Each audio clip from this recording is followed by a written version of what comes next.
Welcome to Mirror Domains Movie News, your place for entertainment headlines. And indeed, this is a live news show for movie fans, where we talk about all the trending movie news headlines of the day, and in this case, well, the week so far, because, it's been a busy week here, and this is the first time I've been able to get on this week. We're going to do a little bit of catch up with some headlines like Gina Carano and that lawsuit. Triggers people massively. A lot of people want to weigh in with this Gina Carano lawsuit against Disney. James, don't you know that it's pronounced Carano? Yes, I know. But don't worry, we'll talk about it, and you guys can weigh in too, because this is a live show. So you guys can come into the live chat and share your opinions as well, as long as it's courteous. You come in dropping F-bombs, YouTube's algorithm will sort it out and won't let you swear and all that kind of stuff. So let's try to keep it civil. All right, but I do want to address it. We start off today's show, though, by talking about Pedro Pascal and Fantastic Four. Pedro Pascal's Fantastic Four casting was confirmed alongside a filming update for the anticipated Marvel movie. Accidentally confirmed that Pedro Pascal's plans to play Reed Richards' forthcoming movie. Yeah, well, what do you mean? Guys, we knew that a month and a half ago, maybe 2 months ago. My God, so is this really confirmation? SAG-AFTRA plays the patriarch.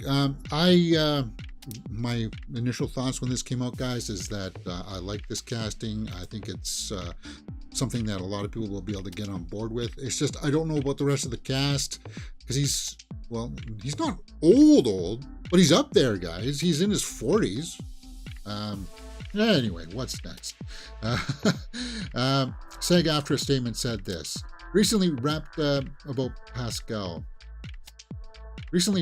production on Ridley Scott's highly anticipated Gladiator 2, and soon will begin production on Marvel Studios' Fantastic Four.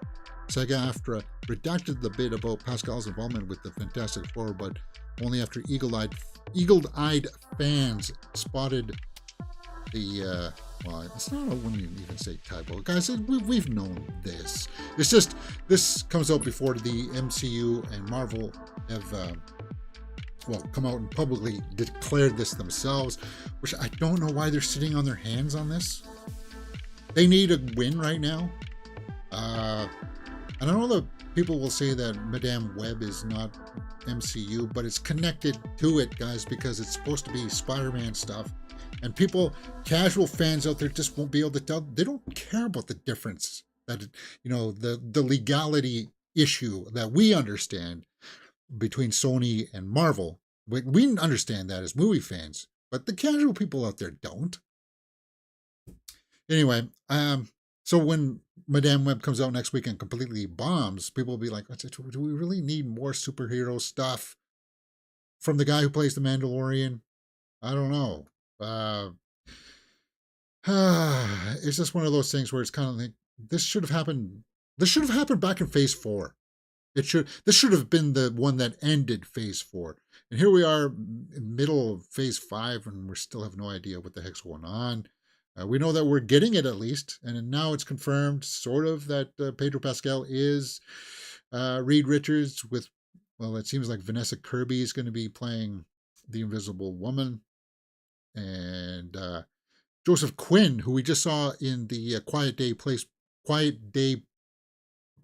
Day 1 trailer, is playing Johnny Storm, which is going to be fine. And then Evan Moss Bacharach is going to be playing the Thing. Okay. Yeah.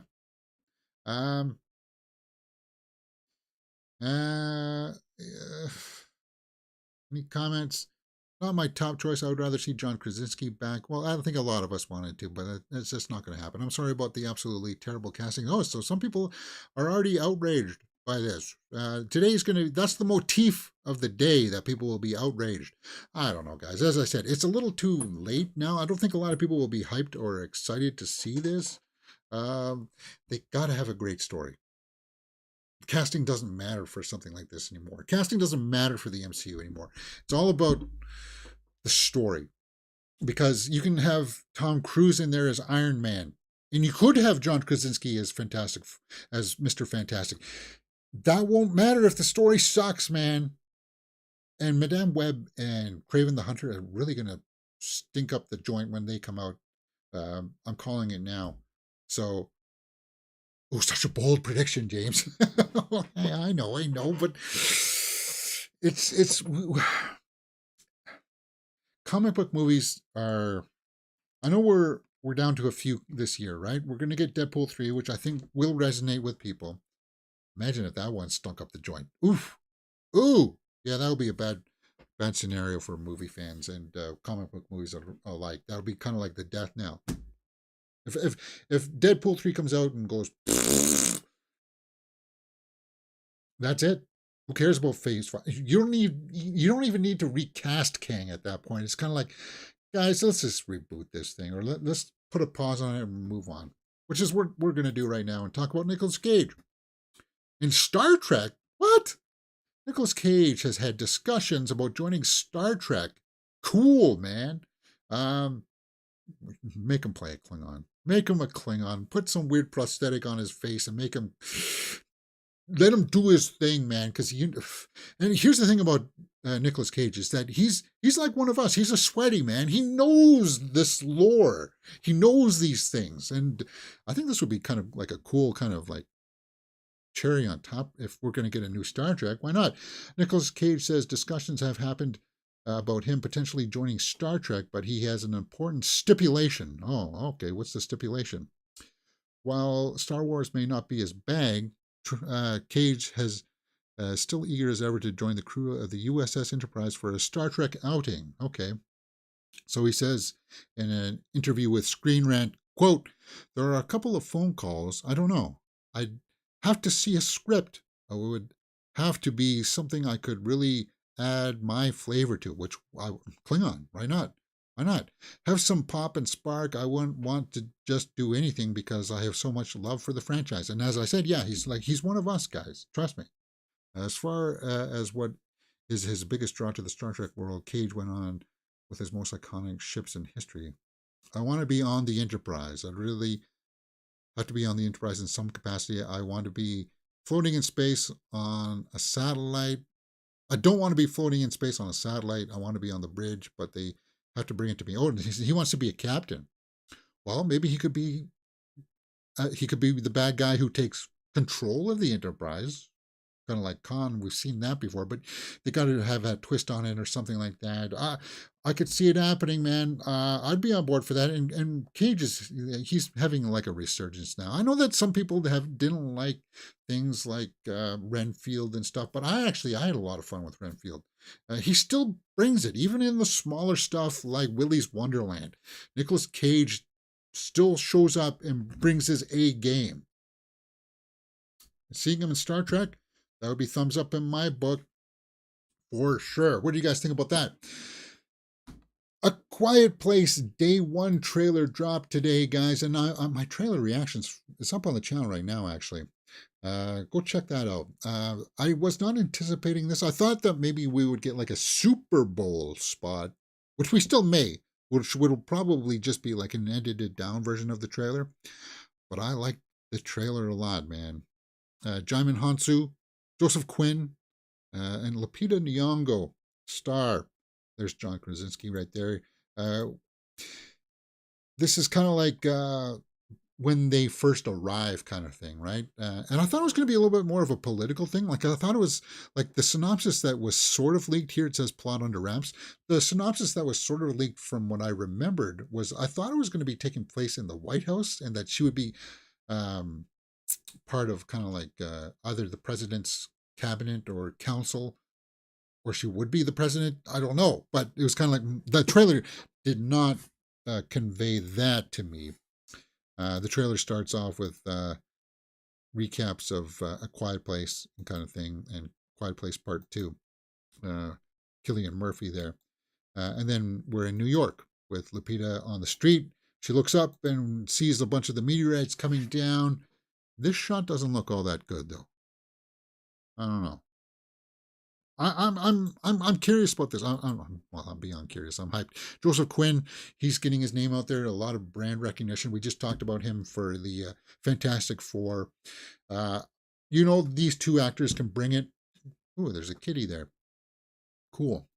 Okay, now that looks good. And look at the building there. It's got like so a meteor must have hit there, and then they're riding the meteors in some capacity. I don't quite know. Yeah, there they are in the background. I'm getting kind of Cloverfield vibes from this.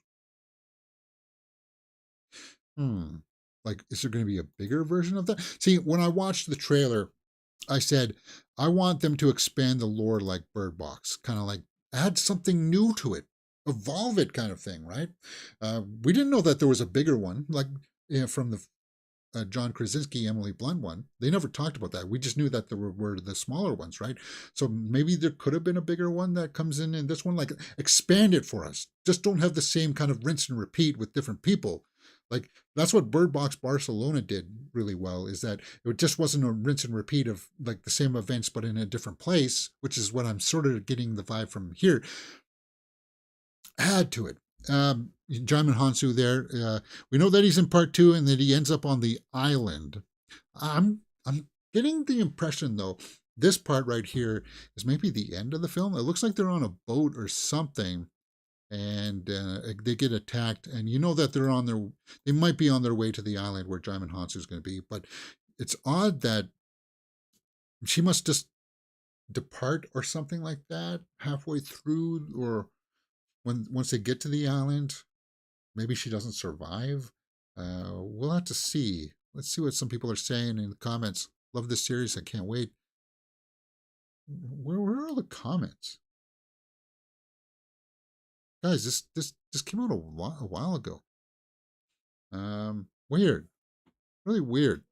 But I liked it. What did you guys think? Let me know in the comments below and we will talk about it. All right, guys, talking about Quiet Place Day 1. Yeah, my trailer reaction's up on the channel. Go check that out right now. You'll get my honest. Oh, I said a quit place? A quit place? I guess I need to redo that thumbnail. The Beekeeper movie review is up on the channel. We watched the full series of Echo. Oh, that came and went last month. Nobody's talking about that. People are talking about Naiad and Lift. Well, are they talking about Lift? No, they're talking about Naiad and Society of Snow. They're talking about Society of Snow. Go check that out. I'm still trying to get my hands on Anatomy of a Fall, guys. It's going to happen. It's going to happen. And then, of course, we know that, well, we watch movie news. We talk about movie news stuff because we like it. Next. Megalopolis gets our first look. Cool. This is from Francis Ford Coppola, the director of Godfather. Well, the Godfather movies, the 3 of them. He put $100 million of his own money into this movie because the studios looked at the script and said, nope, we're not making that, which is an odd posture, especially from a filmmaker like Francis Ford Coppola. I would protest if I were him. Well, I guess he protested in his own way because, Martin Scorsese went to Apple and said, I want $200 million to make a drama. Really? $200 million to make Killers of the Flower Moon? Oh, okay, fine. Francis Ford Coppola goes to the studios and says, I want $100 million to make, a sci-fi film. Nope. No. What are you talking about? Are you sure? Are you sure? What just came out and crashed and burned? That was $200 million. There's something else that just came out? Oh, Argyle. Argyle just came out. $200 million for Apple again. Bombed at the box office. Matthew Vaughn gets $200 million. Martin Scorsese gets $200 million. Ridley Scott gets $200 million for Napoleon, but you can't give half of that to Francis Ford Coppola to make a sci-fi kind of movie. Why? I don't understand. Anyway, because he's a talented filmmaker, even if you don't like some of his other stuff, I still think Bram Stoker's Dracula is a masterpiece, even with Keanu Reeves' terrible accent, especially with Keanu Reeves' terrible accent. But let's just take a look at this first look. Oh, there we go. So it's just more or less along the lines of a graphic there. So what happens here, guys, is that New York gets get those things off there. Aubrey Plaza is going to be in it. Cool. Um, you can see there from the image that it's basically a tragedy happens to New York, and then like this big architect comes around and says, "We want to rebuild it, but we're going to rebuild it with all this cool technology and stuff like that." All right, it's a love story. What? A woman is divided between loyalties to two men, but not only two men. Each man comes with a philosophical principle. One is her father, who raised her, who taught her Latin on his lap, and has devoted much more of a classical view of society, the Marcus Aurelius kind of view. The other one is a lover. Is the enemy of the father, but is dedicated to much more progressive, let's leap into the future, let's leap all over this garbage that has contaminated humanity for 10,000 years. Wow. So this is way in the future, 10,000 years. Let's find out what we really are, which are enlightened, friendly, joyous species, or species. Something. What the heck is that woman there? Ah, God, Jobo, well, it's about ads. It's about ad revenue, right, Jobo? Booty cells. This is not the time to be talking about booty. Anyway, Megalopolis, first look. See, now this is something that I would like to see at the Super Bowl, but if he had to put $100 million of his own money up, he's not going to have that money to put on for a Super Bowl spot. But this is one that I'm anticipating because of the name, because of the passion behind it, and I want to see it resonate with fans and people. I want like him to go like this is his big last crack at the plate, guys. Here, this is his last big kind of like big attempt to hit a home run, and I hope it lands, man. I hope he connects because I got high hopes for Megalopolis. When does it come out, James? Megalopolis comes out well this year, doesn't it? Why are you not showing me?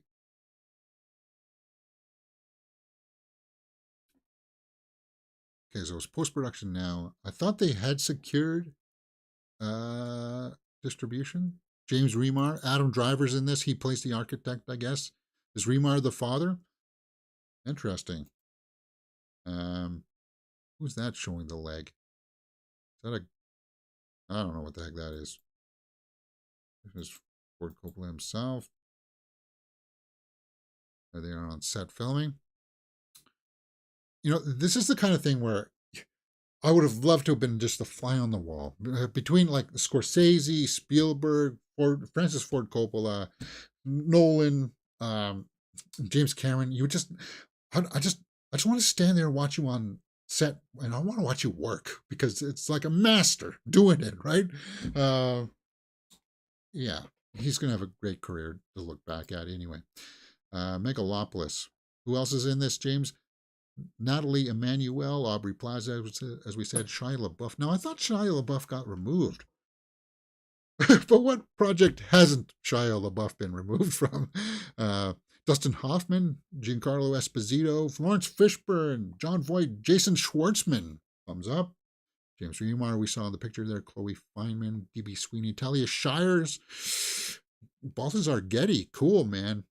Cool. Huge cast. Guys, I just hope it lands. I hope it lands.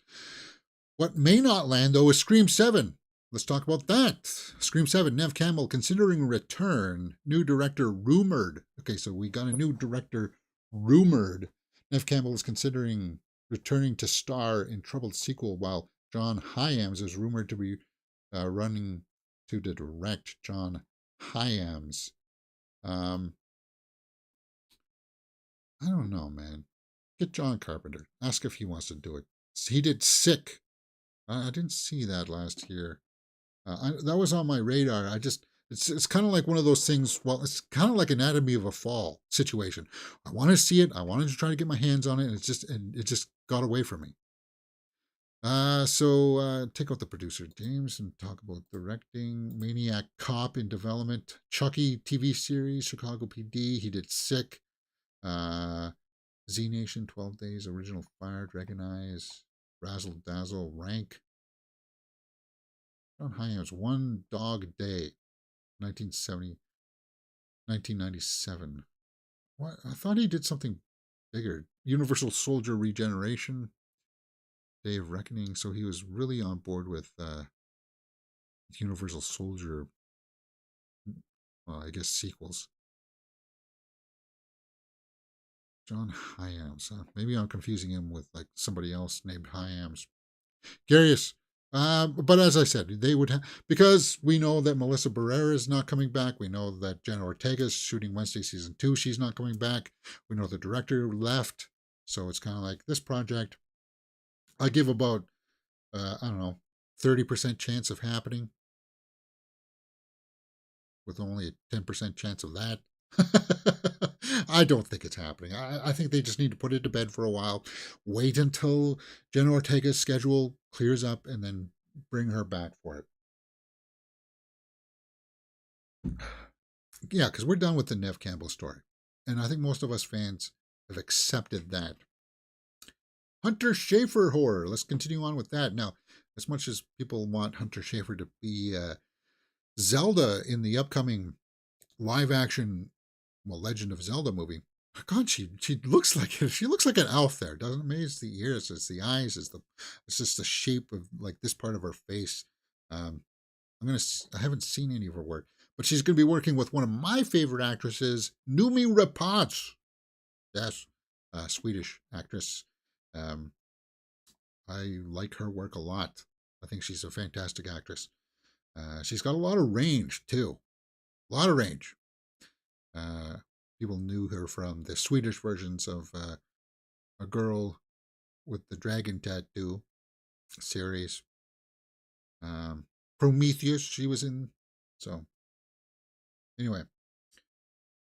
So, what's going on here? Palette story and cast details. Schafer is Dolly, a woman suffering from extreme synesthesia, a rare condition through which she is able to hear colors. She's recruited into a secretive cult-like industry of color design where she discovers the dark reality of what it takes to make the world's greatest hues. Rapace will play the company's enigmatic executive Latrice. So she's the evil one, trying to recruit people up. Cool. Well, that'll be fun. Noomi is so awesome. I don't think there will be any comments. Oh, there are comments. 3 comments. Hopefully they're civil. Second Blacklist screenplay to get the go-ahead this week. Sick. More alphabet stuff no one wants. Okay. Huh. What do you mean alphabet stuff? What are you talking about? I like the cast, and I want to see a lot more from Hunter Schafer as we zero in on that live-action Legend of Zelda. Is she going to be cast? I don't know. It's not confirmed, guys. It's just speculation. It's fan desire. She was in the Ballad of Songbirds and Snakes. Yeah, that's right. I saw that. A movie that I actually really liked. And then, of course, she's on the Euphoria TV series. Guys, if you haven't seen her work, I really liked the Ballad of Songbirds and Snakes. Despite the little bit of a weaker third act, it was a touch too long, maybe. It really felt like 2 movies crammed into one. But I thought Tom Blythe was good as the younger President Snow, and oddly enough, I really liked Rachel Ziegler in this movie, man. And then, of course, we saw Hunter Schafer there as Tigress. Somebody else I like is Karen Gillan, and she's going to be in a comedy, huh? She's got a really quirky sense of humor, and I dig it. And I dig the red hair. Next, Karen Gillan to play Queen Mary Tudor in period comedy movie called Fools. Okay. She's set to portray Queen Mary Tudor, the Guardians of the Galaxy star. Okay. We'll have Brenda somebody. Jim Broadbent. Okay, there's a name that I recognize. Well, what's it about? Set in the 16th century, in the aftermath of Henry VIII's death, the film follows England's first Queen Mary, and as she takes the throne in a divided country on the brink of chaos. While the ambitious Cardinal Pole plots to secure control, he overlooks a humble court jester, Jane Fool. Oh, is she the court jester who gets kind of like pigeonholed into playing Queen Mary? because there might be attempts on her life, Queen Mary's life, which I think is the real history, right? The Prius and apparently humorless Queen finds Jane's brilliant slapstick routines uproariously funny, and they strike up a genuine friendship, the comedy lightening Mary's mood in the darkest of times and helping fend off Pole's murderous manipulation. But can Jane's comedy save the nation from civil war? Okay, so she's not going to be playing the jester. She's going to be playing the queen that's... Who's the jester then? Patsy Ferrari? Farron? Patsy Farron? No, that doesn't... Who's that? Is that the court jester? Is it Brenda Levin? No, that's a bit older. I don't know. Curious. Guys, you know how I feel about Karen Gillan. I'll watch her in anything. Absolutely anything. One of my favorite actresses. So I'll keep my eye open for more developing news on this, as always. Somebody else I like is Taylor Swift. Guys, you know that. Yeah, she won the Grammy on Sunday or whatever. Album of the year. Let's just pay some home. Let's pay this proper respect. I brought this out countless of times, guys. This is my Taylor Swift album. Midnight's vinyl, the lavender version, guys. Album of the year. I'm really happy about this. I just look at it and I'm like, I like it, man. That's mine. That's mine. Anyway, she's got a new album coming out, and we got the track list that she put out on her social media, featuring Post Malone, Florence Plus Machine. I don't know what that is, but yeah, of course I follow her. And then she's got the track list. How many tracks is that? 5, 10, 15, 20. With 20 with a bonus track. And then, of course, with the re-releases, it's going to be like the extended version with 25 songs. She's a beast when it comes to writing music. Guys, I've spent decades just trying to refine 15 songs. And I should just really move on from those 15 songs and just go on to writing more stuff, new stuff, because I'm spinning my tires here. The plan is to buy I want to get a 12 string, and then when that happens, I'm going to record those songs and just put them to bed. That's it. Who cares if it sounds terrible or trashy? Who cares if they're not in time or not? I'll get it out. Anyway, the track list for her stuff, the Tortured Poets Department out April 19th, and I will get the vinyl for this one as well.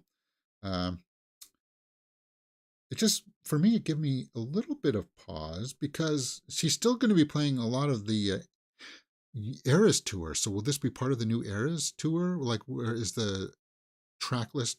Is the playlist going to be altered now? Are we going to get this era included in the Eras tour for this year? Curious, because of course, she would want to play the new material when she's out promoting it, right? You know how I feel about her. She's one of my favorite human beings on planet Earth, so I'll always follow her. I think it's safe to say that we have entered an era of Taylor overload again. Enough already. Nope. You're in the minority on that one, Haas. I could just spend hours talking about her. But next, guys, we are edging towards the Gina Carano story, so we're going to talk about that one right now. But I'm going to set up something here to warm up our palate. Because what I want to do here is kind of like explain critical thinking. Because when we get to the Gina Carano stuff, people will be kind of like, if you only listen to one side of something and you don't care to listen to the other side, that's not critical thinking. That's not responsible, right? If you actually care. So I actually care, and I'm going to listen to both sides here when we talk about Gina Carano. But sometimes you got to step back from some of these things, right? And I'm glad to see that Bill Maher, say what you will about Bill Maher and his politics, is he left, is he right, is he centrist, who cares? He axed a 2-hour, I'm not even going to say that guy's name, podcast interview because he says, quote, I'll say his name, Kanye, he's a very charming anti-Semite, and I'm not going to contribute to this. So yeah, I guess he went on and as we know about Kanye, he's got a mental handicap. He's not he has to take medication for it, and when he doesn't take his medication, things go awry. Like it's just kind of like he should be not talking. And of course, when all that stuff spills out, it doesn't look good, right? So I guess they did have 2 hours of content that they did record, but he afterwards, I guess Bill Maher was kind of like, "Guys, should we really be putting this out there?" And he said, "No, I'm not going to contribute to this because basically, yeah, you can have him come on and say all these outlandish stuff that's edgy and gets their feathers ruffled to get the clicks, which is part of his game, which is part of his, his angle, which is a lot of people do. So it is what it is. But then he was like, afterwards, he stepped back and he did the responsible thing of saying, I'm not going to, no, this is not what I want to do. I'm going to say, I'm going to axe this thing, and I'm not going to contribute to normalizing it, right? Bill Maher said this on February 5th episode of TMZ Investigates. It was unhinged but unstoppable. What? I thought this was going to be a learning moment. We were on for 2 hours, he says. By the way, we had an amazing fun time. He's a very charming anti-Semite, and by the way, he's not the only one in America who feels this way. It's not like the Jewish people are universally loved, except for Kanye. Okay, guys, I don't like to get into the political stuff, which is why I tend to stay away from this kind of stuff. But it's good to see that people like Mar, who do like to press buttons as well, own up to something and say, well, guys, this practically undermines everything that we're trying to accomplish here. I'm not putting it out. And I wish people had that apprehension about certain subjects when it comes to like things like Gina Carano. So let's get into it and talk about Gina Carano. Because if you don't know, I am a Gina Carano fan. I championed her work up until like that last film that she did with some company that we don't talk about. But anyway, and I liked her on The Mandalorian. I thought she was developing herself as an actress, and she was coming along very nicely. Now, let me just tell you what my understanding of the situation was for the Gina Carano events. So, season 2 of Mandalorian wrapped, and everybody's contract was done. They had to renew contracts for season 3, including Pedro Pascal, guys. He hadn't signed on for like 3 seasons or anything like that. I'm sure that there were options on the main cast, and yes, she was rumored to be, well, she was going to star in the spin-off series of where she would go off and have her own little series kind of thing. And then she tweeted out a whole bunch of stuff that people disagreed with. I'm not here to debate if it was right or wrong. Okay? I do believe in free speech. And she's allowed to say whatever she wants. And she did. No one prevented her from saying what she wanted to say. She did it. She was allowed to say it. Now, that doesn't mean that you're free from repercussions from things. Right? Should she be fired from that? Guys, I'm someone of the ilk where I think, is there not a way that we could reform the situation? Now, we don't know all the facts behind the scenes. We don't know what happened. Was there a discussion where they pulled her aside and said, please don't do this because we want to try to maintain this kind of a public image? And when you bring us up through very controversial subjects like some people like to do, then, it's hard for us to put on certain public faces that we want to, like our image, right? If you want to go and say those things, fine. Then we can't work together. That was my understanding, that the contracts were up and they were like, well, we're changing direction. We're not going to offer you the new contract. Some people have said that she was fired. That's not my understanding of the situation. Now, you read her sense of the situation, it comes across that she was fired. Now, I don't know. Now, what I said about the Mandalorian season 2 and 3 is correct. What I don't know was if was she already signed on for the Rangers series, right? So maybe she was fired from that. The full lawsuit's up there on the channel, or up on her. Like, she left a link to it on her Instagram, I believe. I haven't read it because I'm not a lawyer, so I don't know all the jargon and stuff. I just, as I said, I'm a big fan of hers. I had to stop following her on Twitter because she tends to lean towards the. She's not fully on board with the right side of things, from what I saw for the last year before all of this went down. She wasn't on the right side saying that, ooh, if you get a vaccine, then you're. She's not that conspiracy type of person, right? She was a free thinker. She spoke her mind. And if that included hurting some people's feelings, then so be it. Which I respected. But then she kind of got wrapped up into the whole kind of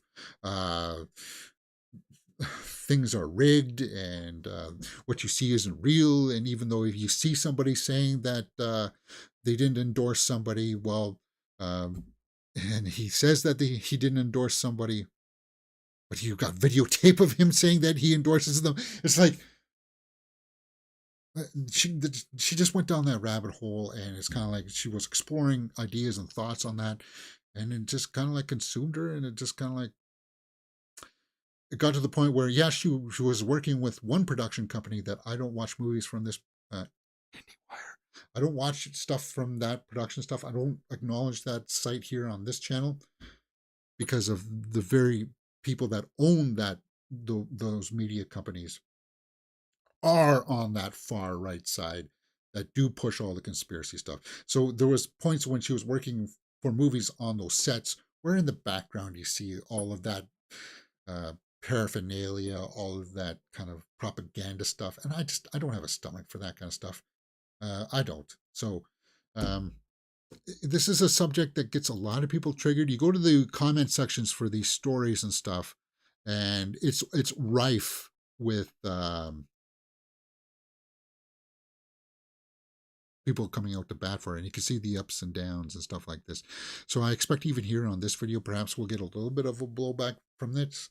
This happened a couple days ago, guys. So it's kind of like I'm hoping that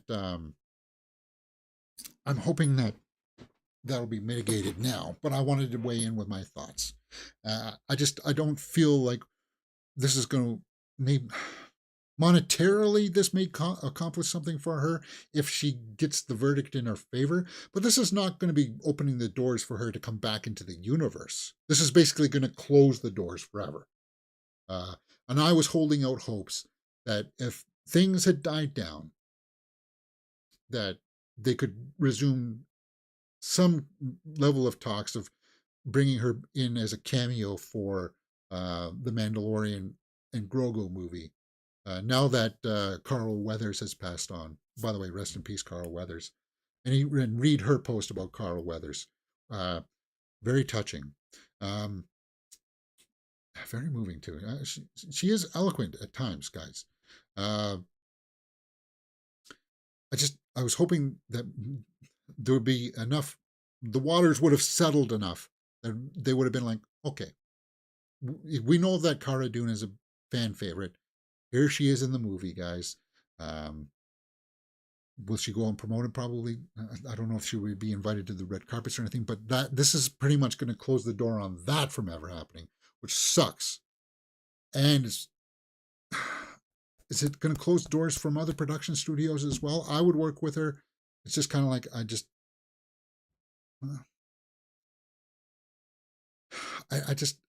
don't know if it's going to accomplish what she wants to have in the end of it when everything's said and done. Maybe it's just kind of for her own conscience. And if it's for her own conscience and so she can sleep well at night, then fine. You got to do what you got to do. Anyway, as I said, it's a contentious kind of thing, and I know it's enraged a lot of people. Because a lot of people are just not informed, right? Um, and as I said, I wanted to look at both sides. I looked at both sides, and when she said that she was fired, and not my point of view, where it was kind of like the contracts were up. That's the Disney position. The contracts were up, and that they just didn't renew it. I looked at hers, and I saw that it did seem like she was dismissed, at least from the Rangers series, not the Mandalorian series, which a lot of people will be confusing with, right? I wanted to make that distinction. So we'll see where this goes. She'll still act for that one company, but will she ever be part of anything big and huge again? Probably not, and that sucks because, as I said, I liked her as a person and I liked her work. It was cool to see her develop those skills, and it's not going to happen anymore, which is just kind of a bummer, man.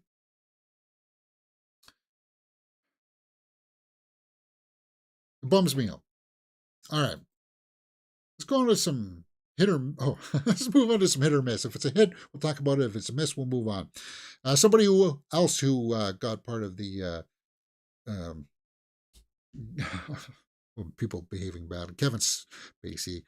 But James, he was acquitted. No, he wasn't found guilty and stuff like that. But he's got a new movie coming out in a trailer called Peter 5'8". Now, guys, the Kevin Spacey situation is a little bit different from Gina Carano, and it's definitely different from people who have had situations like Ezra Miller. Spacey, I do believe, did do some really bad stuff. It's just not on the level to be prosecuted. They tried, it didn't work. I still think that he's not a very good dude because the word still the reports that he berates people on set and belittles people and stuff like that. So it's kind of like I'm not ready to forgive, but maybe someday. Maybe someday, just not for me yet, right? Not for me yet. Somebody I am a fan of, though, is Henry Cavill. Henry Cavill says he's not a fan of sex scenes in movies and TV. Really? Well, I'm sure that a lot of people would like to see him in those types of scenes. Guys, for this shot, he basically dehydrated himself for like 2 or 3 days. It was like minimal water to get by. His headaches must have been monumental, just so that his skin would be tighter on him. That's outrageous. He talks about it. And it's like, that's not how men normally look. We know that. But Cavill, he puts his body through the punishment. But let's talk about those scenes. He says, I don't understand them. I'm not a fan. I don't quite understand them too much either. There's a time and place for them if it's like a steamy thriller kind of thing. Like Unfaithful had some really, like, that's the kind of movie where that's worthwhile. Something like, well, Argyle doesn't have it, but like Mission Impossible movie. Does that really need to have an S? Like when it's like that, it's out of place, right? I think there are circumstances, he says, quotes, where sex scenes are actually beneficial to the movie rather than just the audience. Well, things like Unfaithful, yeah, that's definitely, because that's like the topic of the of the whole movie, right? Which is still one of my favorite Richard Gere performances. And one of my favorite Diane Lane performances. It is sensual. Oliver Martinez, right? And it does have a lot of racy sex scenes, but it's about infidelity, right? So of course, yeah, you're gonna have those scenes in there. But Cavill's not a fan of it. It's when you have a sense of where you're going. It's really not necessary. It's just people with less clothes on. Yeah, like in rom-coms. Is it really not? Having it as a laugh, perhaps. Maybe that's where it's right. And that's when you start to get more uncomfortable and you're thinking, there's not a performance here. There's not a piece which is going on to carry throughout the rest of the movie. Yeah. Yeah, no, it's just two people getting it on and carnal relations. There's not really that much of a performance that helps the character develop, kind of thing, right? Unless it's about infidelity or things like that, right? I don't know. Curious. Curious. I don't know.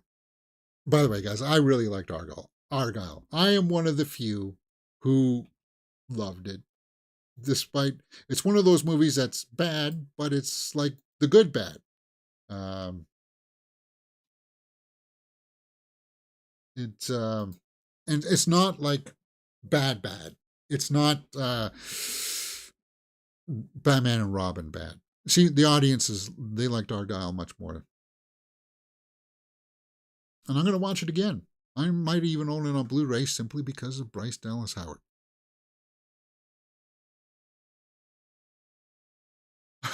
Samuel L. Jackson was pretty funny in this too. He's only in there for a small scene. Bryan Cranston, good villain, very good villain. It's good, because if you watch the trailer, it's kind of obvious that Bryan Cranston is the bad guy.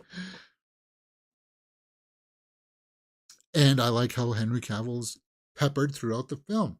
He's peppered throughout the entire film. It's just that he's not the main character.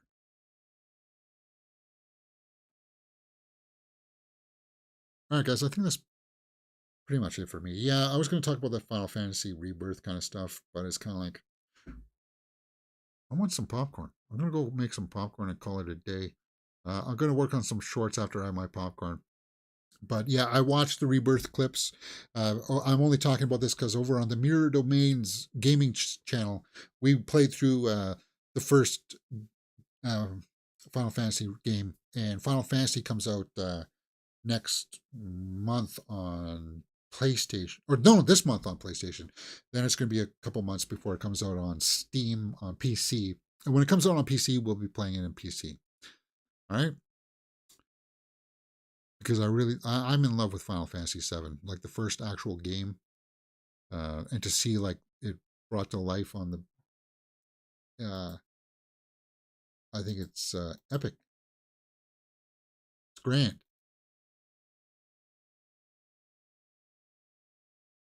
and it's going to be heartbreaking. This will be the first time that you guys will probably see me break down in tears playing this game because of some events that happen. Um, yeah, it's going to be hard to play. Oh, they teased that throughout the entire first January 29th on PlayStation 5. I have to look forward to that. All right, guys, in case I missed anything, don't worry. Tomorrow we'll be back at 10:30 in the morning and on Friday as well. So hit that thumbs up button. Tomorrow I will be going out to see Lisa Frankenstein. So that will be up tomorrow. We'll have lots of fun with that. And let me know your thoughts on some of these stories. Let me know where you weigh in with some of that Gina Carano stuff. Our Glass Vikings in the live chat says it would be cool if Ryan Reynolds gave Gina a cameo in Deadpool 3. That would be cool. I just don't know if the studios would allow it. Too bad, Henry. Well, because Deadpool's part of the MCU now, right? Which is under Feige. Um, not under Lucasfilm though, so maybe they might be able to sneak one in. That would be cool if they did. Arglass Viking says, "Too bad, Henry. The original Highlander movie had a love scene. Most '80s action movies required at least one moody bedroom scene." Well, yeah, that was like a motif in the. Yeah, you're right, Arglass. It was kind of like that, right? We now pause the movie to watch these two characters get it on. Yeah, the token love scene. Uh, Actually, you know what we should do? I should try to get my copy of the Highlander. We should do a full live watch along for the Highlander, the Kurgan. It's better to burn out than fade away. Yeah, yeah. um, for Zeist. James, that's Highlander 2, not Highlander 1. We don't talk about Highlander 2, right? Um, yeah. All right. Guys, that's pretty much it for me. Hit that thumbs up button, subscribe, and I'll see you next time tomorrow, 10:30 a.m. For more movie news and more movie topics, hit that thumbs up button, subscribe, and I'll see you next time right here on Mirror Domains.